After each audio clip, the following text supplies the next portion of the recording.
আসসালামু আলাইকুম ভিউয়ার্স, সবাই কেমন আছেন? দেখেন আমরা ঈদের দিন গরু চড়াইতেছি, কিভাবে চড়াচ্ছিলাম।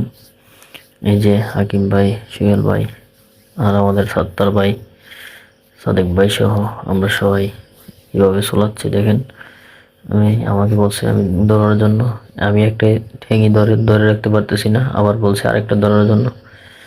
এভাবে দেখেন এখন কিভাবে রান ছুটায়, পোথাইতেছে পোথাইতেছে পোথাইতেছে কাটতেছে না। আরে ভাই আসতে দেন না, গরুটার কি অবস্থা করছেন দেখছেন।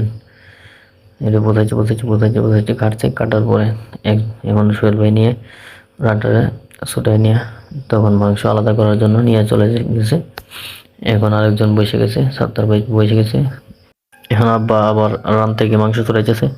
এখন সত্তার ভাই আবার হাড্ডি আলাদা করতেছে, হাড্ডিগুলা টুকরো টুকরো করতেছে সবগুলা।